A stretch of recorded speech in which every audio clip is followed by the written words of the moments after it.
Shabbat Shalom. We're in the book of Deuteronomy, and the book of Deuteronomy is a great book for real life.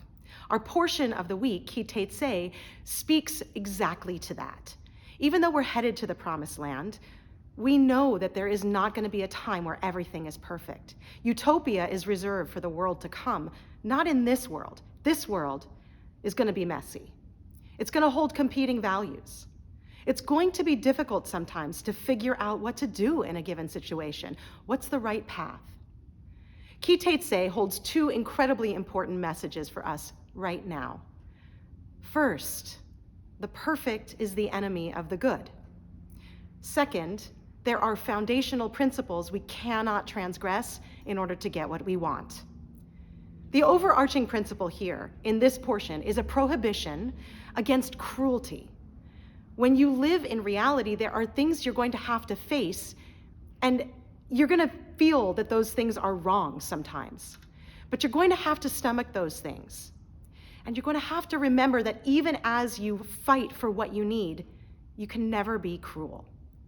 Let me give you some examples. Ki Tetzei is full of laws. In fact, 74 of the 613 commandments are found right here. It's an odd compilation, ranging from what to do in war when you take captives, to the famous passage about stoning a wayward son, to returning found animals that belong to your neighbor. And here's another quote that is often expressed. If along the road you chance upon a bird's nest in any tree or on the ground with fledglings or eggs, and the mother sitting over the fledglings or on the eggs, do not take the mother with her young. It doesn't say do not take the eggs. In fact, it does say to take the eggs, but it says to let the mother go. We face realities that we must eat. But even though that's true, there are rules surrounding how we care for ourselves. We cannot care for ourselves by being cruel to others, whether those others are people or animals. Here's another. You shall not plow with an ox or an ass together. Why is that? You might only have an ox and an ass, and you might think, we can get this done faster if I use both. What if the rains are coming and you have to get the field plowed or you'll lose the crop? You cannot plow with both of these animals together according to Torah. Why? Because this would be cruel to both of them.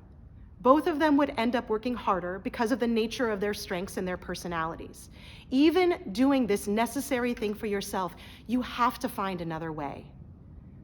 I believe that everything in this portion can be read in that light.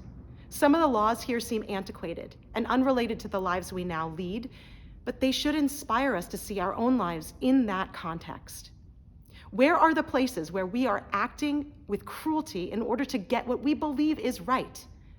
How can we consider the impact of the things we do on everyone around us and try with all our might to see the unintended consequences?